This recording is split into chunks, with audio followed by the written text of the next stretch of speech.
Guys, કેમ છો બધા? આશા રાખું છું કે બધા મજામાં જ હશો. હવે મેં એક છે ને ગુજરાતી ચક્કીની કહાનીયાની એક પહેલ ચાલુ કરી હતી. તો એમાં હું આજે તમને એક બીજી એક હકીકતની જ કહાની કહીશ. હું કહાનીઓ બનાવતી નથી પણ હકીકતની જ કહીશ.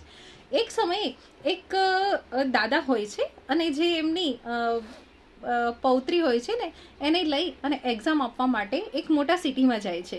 કારણ કે શું છે, ગામડામાં સિટી એવું કોઈ એક્ઝામનું સેન્ટર ન હોય એટલે એને લઈ અને સિટીમાં જાય છે. પણ સિટીમાં જ્યારે જાય છે ને ત્યારે એ છોકરી એની આજુબાજુમાં જેટલા પણ એની સાથેના જે એક્ઝામ આપવાવાળા છોકરાઓ હોય છે કે જે એની સ્કૂલમાંથી કોઈક લોકો આવ્યા હોય છે કે કોઈ સિટીના લોકો હોય છે, તો એમાં શું હોય છે કે એના જે મમ્મી ને પપ્પા લોકો હોય છે ને થોડા એજ્યુકેટેડ હોય છે. એટલે એજ્યુકેટેડમાં શું છે કે એના પહેરવેશમાં ફરક પડી જાય, એની બોલવાની રીત હોય એમાં ફરક પડી જતો હોય છે, એમના જે રહેણુક હોય એમાં ફરક પડી જતો હોય છે.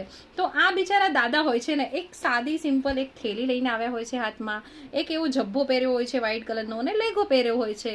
બની શકે કે એવું તમને લાગે કે કદાચ મેલા જેવું પણ હોઈ શકે, કારણ કે શું છે કે ગામડામાં કેવું જે છે એ પહેરવેશ લઈને જ એ લોકો આગળ જતા હોય છે. પછી એવું ન હોય કોઈ વસ્તુમાં કે આ મને સારું છે કે ખરાબ છે. નહીં, ગામડાના લોકો છે ને એ પોતાના નેચર ઉપર જતા હોય છે, નહીં કે કોઈના પહેરવેશ ઉપર.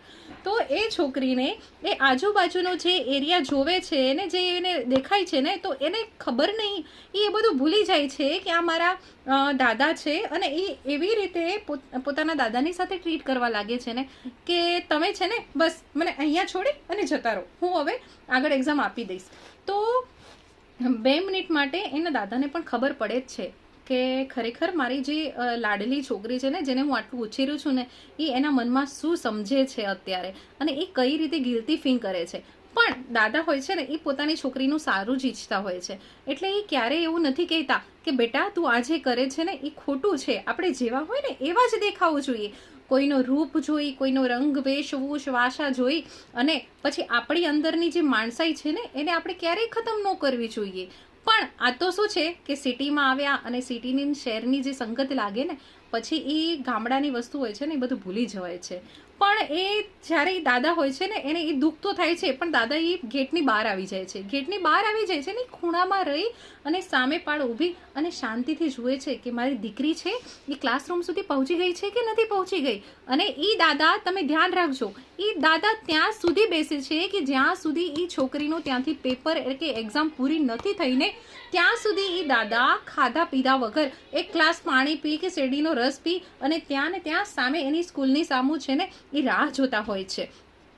એ રાહ જોતા હોય છે ને ત્યારે પછી એ વખતે એને ખરેખર મનમાં એટલું બધું દુઃખ થાય છે ને કે એને કોઈ સીમા નથી હોતી. ન તો એ છોકરીને કહી શકે કે બેટા તું આ જે કરે છે ને એ ખોટું છે, એ અંદર ને અંદર મૂંઝાયા કરે છે.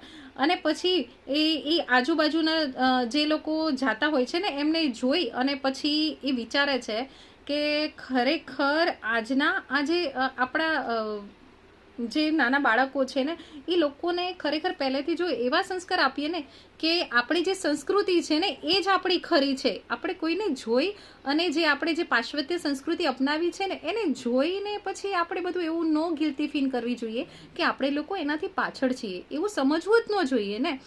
હવે વાત રહી તે એ એક્ઝામ પૂરી થઈ અને જેવી એક્ઝામ પૂરી થાય છે ને પછી દાદા ત્યાં રાહ જોતા હોય છે. પણ દાદા એક દૂર ઊભા હોય છે.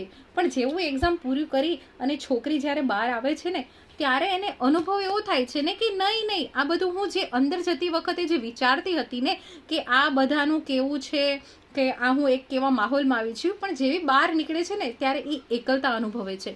એકલતા અનુભવે છે ને ત્યારે એને એવું લાગે છે કે નહીં, અત્યારે મારા દાદા જોડે હોય ને તો વધારે સારું.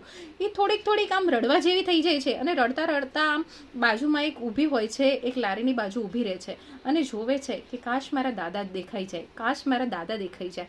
પણ ભગવાન કરે ને થોડીક જ વારમાં એના દાદા જે સામેની બાજુ ઊભા હોય છે ને એને તગડ જોતા હોય છે કે નહીં મારી દીકરી સલામત આવી ગઈ કે નહીં.